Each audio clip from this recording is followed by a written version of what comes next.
My mother-in-law poisoned my dog and almost killed her. She thought she'd get away with it, but I had security cameras, evidence, and I made sure she got arrested and charged with a felony. This is that story. My dog Bailey is a 7-year-old golden retriever.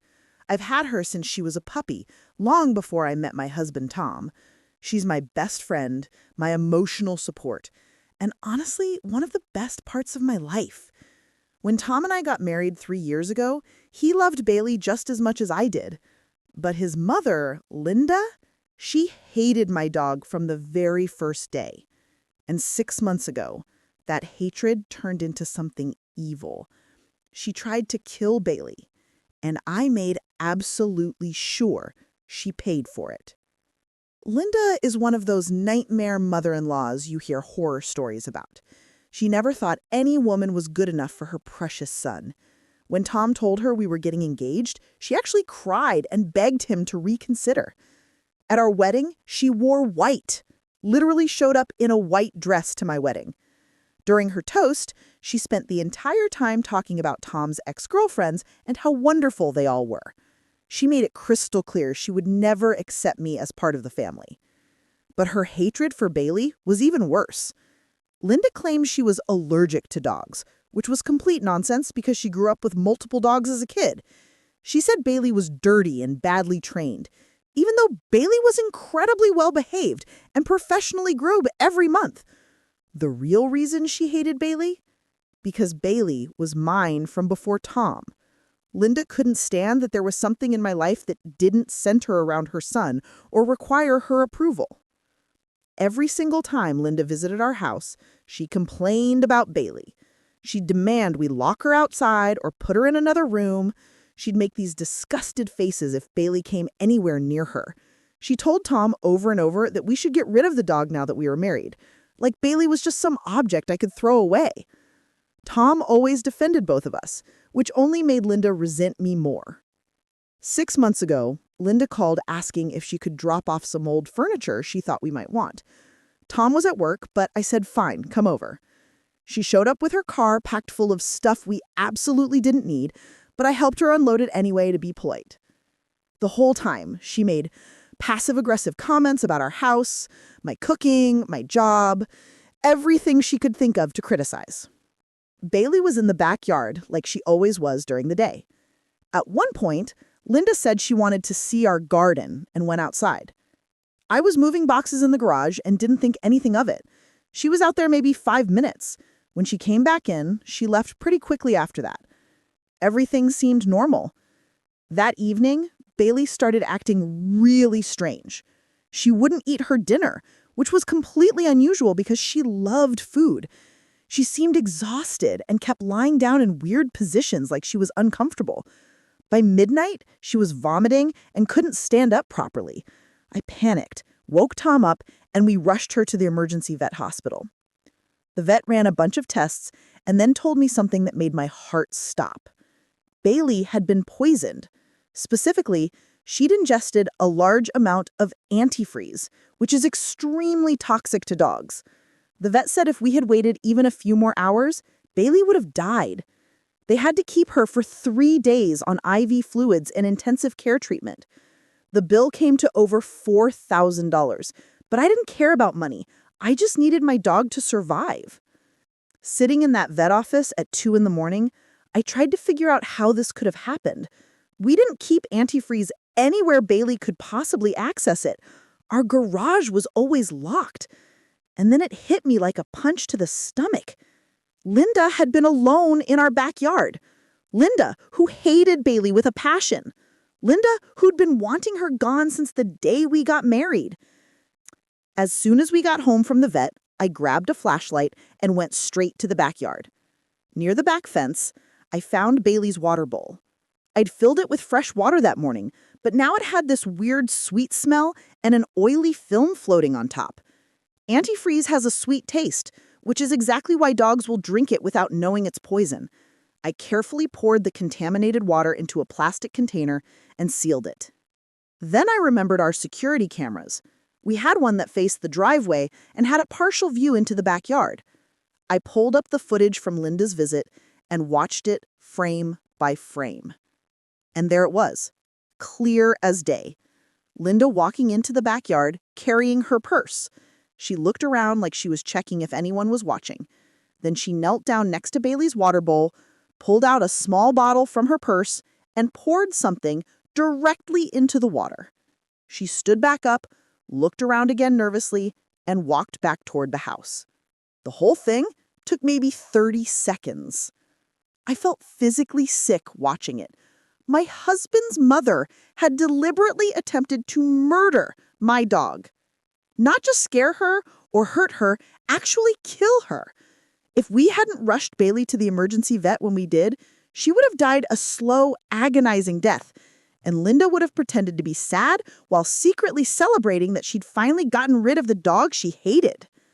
I immediately saved that video footage to 3 different locations: my computer, the cloud, and a USB drive.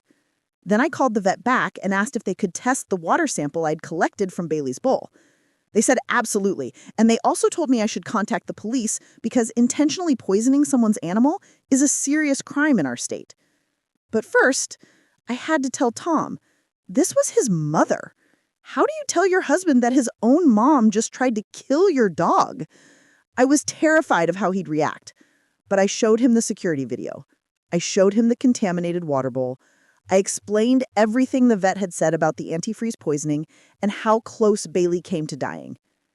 Tom went completely pale.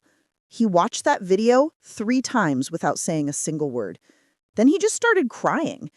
He said his mom didn't like Bailey, but he never imagined she'd actually do something this evil. He kept apologizing like it was somehow his fault. I told him it wasn't. This was entirely on Linda.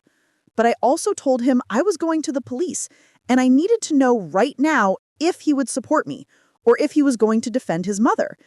He didn't hesitate for even a second. He said his mother had crossed a line that could never be uncrossed. If she was capable of poisoning an innocent animal out of pure spite and hatred, what else might she be capable of? He told me to call the police immediately, and that he would back me up 100%. I filed a police report the very next morning. I brought the security footage, the water sample, and all the vet records documenting Bailey's antifreeze poisoning. The officer I spoke with took it incredibly seriously. He told me that animal cruelty cases often get dismissed or treated as minor issues, but because I had concrete video evidence and lab proof, this was different. This was prosecutable. They opened an official investigation. The water sample went to their lab, which confirmed it contained antifreeze. They interviewed the emergency vet who treated Bailey. They had their tech department analyze my security footage, and then they brought Linda in for formal questioning. According to Tom, who heard about it through his dad, Linda denied everything at first. She claimed she never went near Bailey's water bowl. She said I was crazy and making false accusations because I'd always hated her. But when the police showed her the security camera footage, she couldn't explain it away. She tried claiming she was just checking if the bowl was clean. They asked her why she poured liquid into it then. She had no answer that made any sense. 2 weeks after I filed that police report, they arrested Linda. She was officially charged with felony animal cruelty, which in our state is a serious offense when poisoning is involved. They also charged her with criminal trespassing and destruction of property, since Bailey was legally our property and the vet bills counted as financial damages.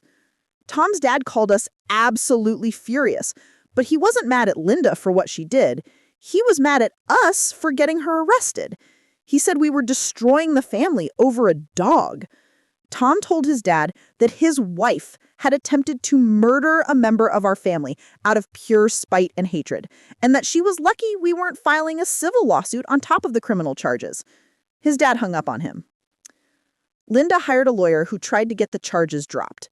Her argument was that this was a private family dispute that should be handled outside the legal system, but the prosecutor assigned to our case told us that animal cruelty is a criminal matter under state law, not a civil family issue, and they were absolutely moving forward.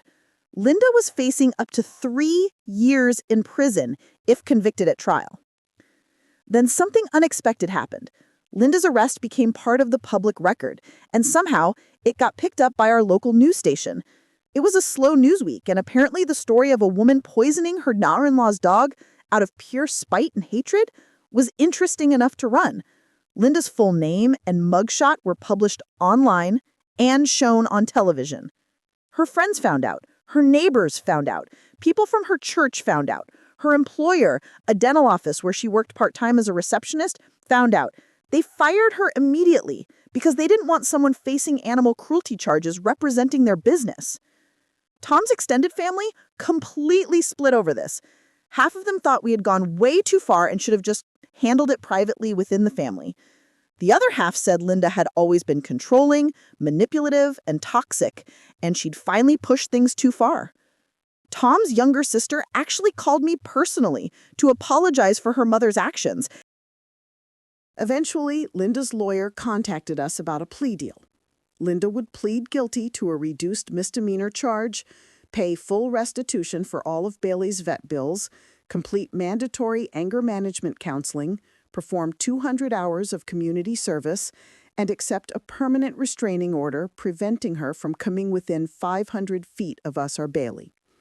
In exchange, she'd avoid jail time, but would have a permanent criminal record for animal cruelty.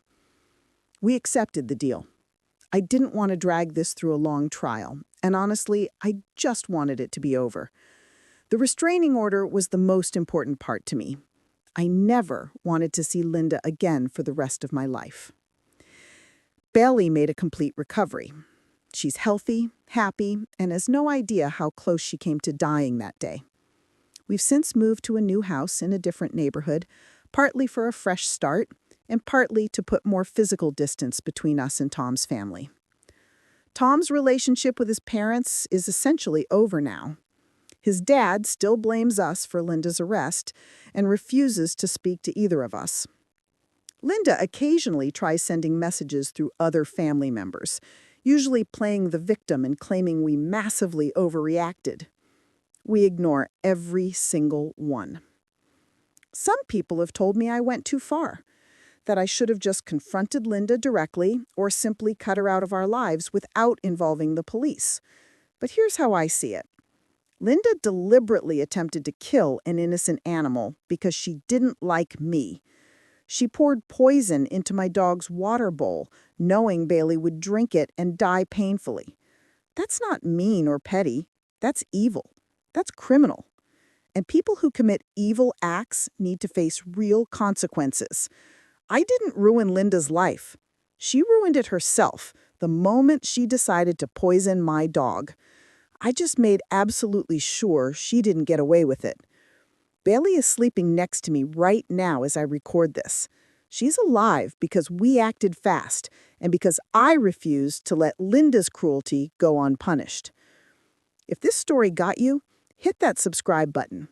More revenge stories are coming, and you definitely don't want to miss them.